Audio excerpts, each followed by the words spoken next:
Big change is coming to the Philippines, and Elon Musk is involved in it.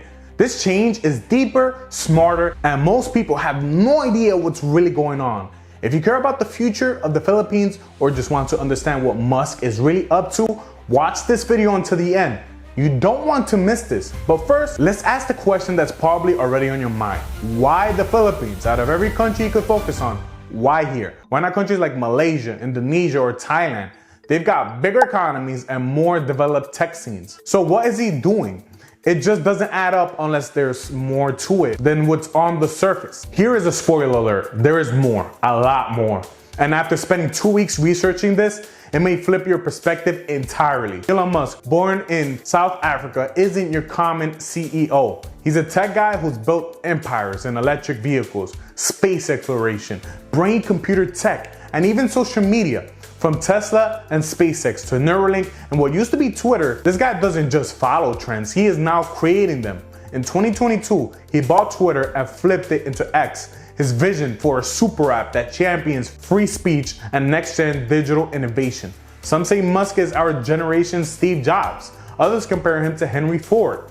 In 2021, he overtook Jeff Bezos as the world's richest person. And so far, at the creation of this video, he's still on top. So why the Philippines? What does Musk see in this island nation that others are missing? Let's take it back a bit. In 2004, Musk invested $6 million into Tesla, but he didn't just put money into it, he took control. Under his leadership, Tesla went from a niche startup to the world's most valuable car company. Then came SolarCity, which merged with Tesla and launched them into the solar energy game. Home batteries, solar roofs, the whole package. SpaceX. Musk invented $100 million of his own money into SpaceX in 2002. And now it's redefining space travel with reusable rockets and dreams of Mars colonization. But if you want to understand his interest in the Philippines, you gotta look at his boldest move yet, taking over Twitter. Founded in 2006, Twitter became a global conversation hub. Musk joined it in 2009 and quickly became one of its loudest voices.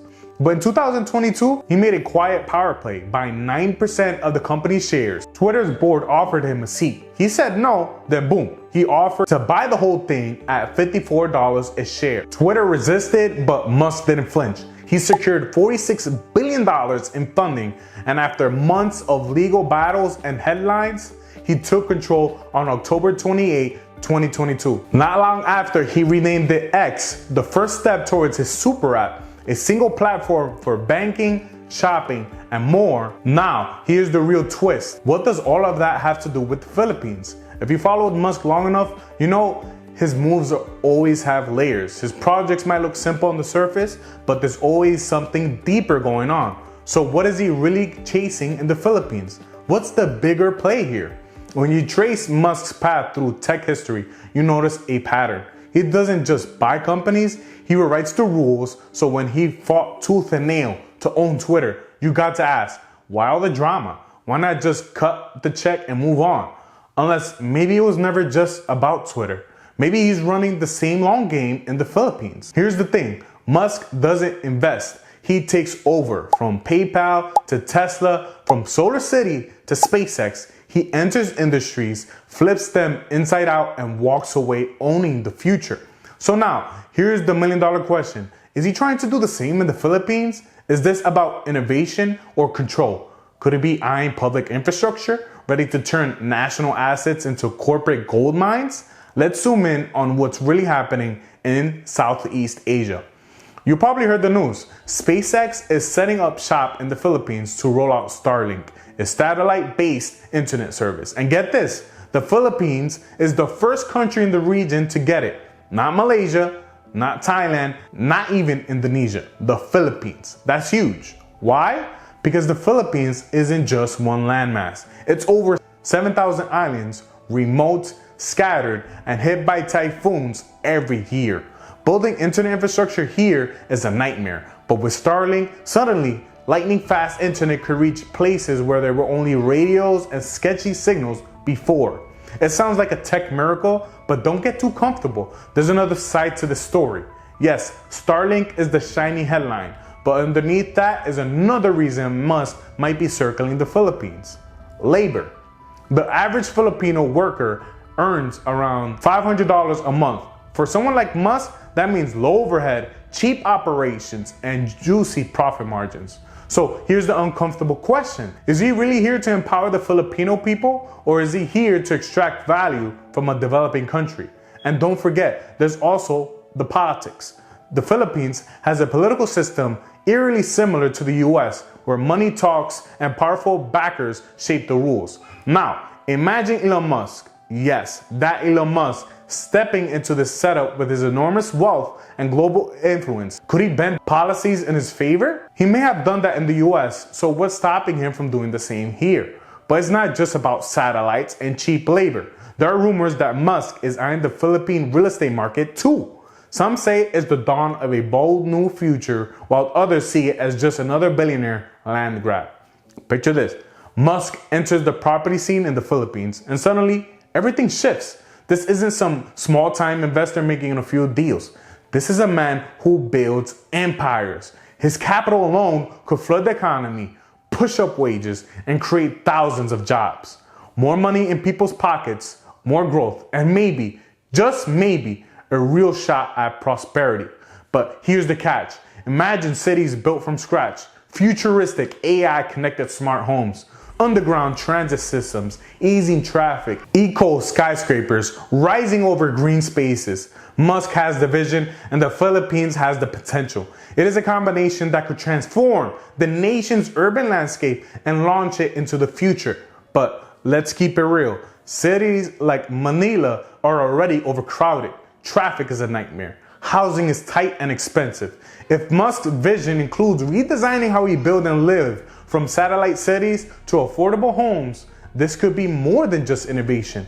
It could be a revolution in how Filipinos live and move. So now the real question is Musk a savior or just a master strategist? Is he here to uplift or to expand his empire? Because beneath the hype, there's a deeper, more complex story unfolding. Take Tesla's exploration into affordable housing technologies. If that comes to the Philippines, it could finally bring the dream of owning a home within reach for Filipino families. But it doesn't end there. Musk's involvement could trigger a tech explosion. Think innovation hubs, startup accelerators, and a surge in high potential digital jobs. The Philippines could emerge as Southeast Asia's new tech capital, drawing in top talent and global attention. Tourism will likely follow. Musk doesn't just build for utility, he builds spectacles, smart cities, sustainable communities, and even a potential spaceport. These kinds of projects are tourist magnets. Visitors from around the world pour in, fueling the local economy and putting the Philippines in the global spotlight. But for every big promise, there's a hidden cost. Sure, Musk talks sustainability, but large-scale development is never impact-free. Forests cleared, ecosystems disturbed. It's a trade-off we can't ignore. Musk's investment in the Philippines, particularly with Tesla, Starlink, and X, could have significant ripple effects on the local economy. When you talk about a tech giant like Tesla setting up shop in a developing country, it's more than just selling cars or launching internet services. It's about creating an ecosystem. Tesla's presence in the Philippines could spur the creation of new jobs, not just within the company, but across various industries, from skilled labor in EV manufacturing to electricians and technicians specializing in solar power systems. There could be a surge in demand for new talent. It's not just about the showroom in Taguig. It's about the broader infrastructure needed to support electric vehicles. Think about the workforce required to maintain and install charging stations across the country. These are the kind of jobs that could boost the Philippine economy. But here's where it gets complicated. With the demand for skilled labor comes competition. While this could bring wages up, it could also create challenges for the existing workforce, especially with the new job market demands higher levels of education and specialized skills. The reality is that the average Filipino workforce might not have the immediate skill set needed for these new opportunities. It will require significant investment in education, training programs, and reskilling to ensure that the workforce can keep up with these new technological advances. So while Musk investments might bring growth, they will also demand significant adjustments from both the government and the population to bridge the skills gap. If this is not managed correctly, it could lead to inequality, where only those with the right education benefit, while others are left behind.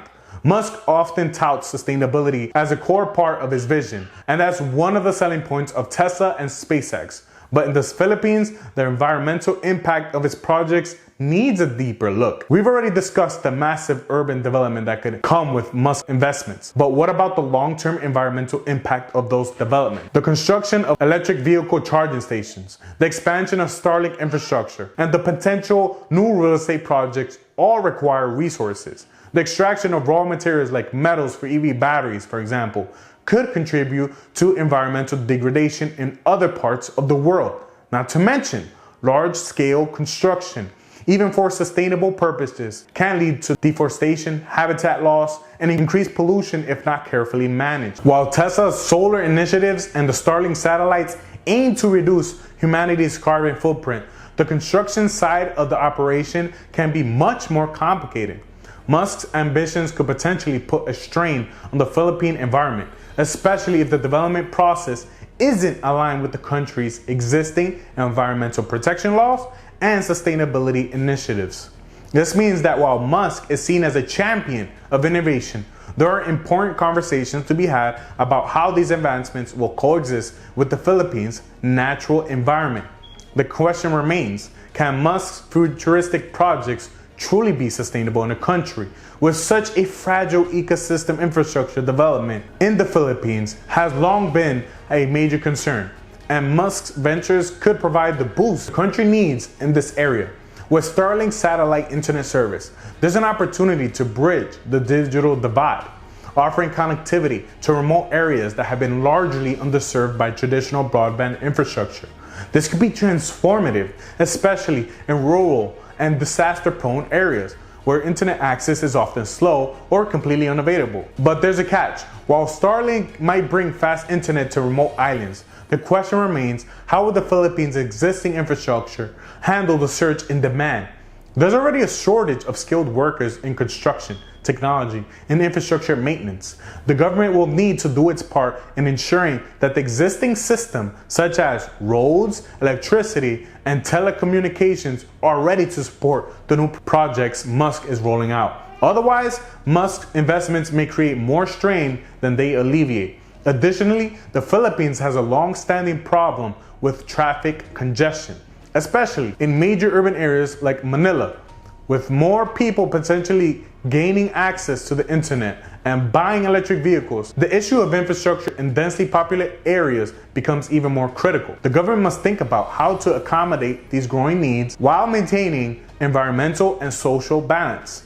And then that's the issue of control. If Musk ends up dominating key sectors like housing, transportation, or energy, we're talking about monopoly level influence. Fewer choices for consumers may mean slower innovation, higher prices, and an economy increasingly shaped by the whims of one man. Let's not forget the labor force. Real estate doesn't build itself. It requires armies of workers, often underpaid, overworked, and barely protected. Will Musk's dreams be built on the backs of workers with no safety net? Then there's water. The Philippines already faces shortages. Add massive urban developments and resource demand skyrockets. Communities and farmers depending on local water resources could find themselves pushed out or dried out. And what about farmland? Every new condo or tech park could mean less land to grow food in a country already grappling with food insecurity. That's a dangerous path to tread. So again, will Musk's presence be a blessing or a burden? There's no doubt he brings vision, money, and potential, but hidden beneath the shine are serious risks to the environment, to workers, and to the nation's long-term independence. If the Philippines is truly stepping into the future, it needs to move with eyes wide open, balancing progress with protection. Alright, thanks for watching. If you found this video insightful, don't forget to subscribe for more deep dives into the world of business and money. Let me know in the comments what you think about Musk's moves in the Philippines. Is he helping the nation reach new heights, or is this just another billionaire power grab? I want to hear your thoughts, and I'll see you in the next one.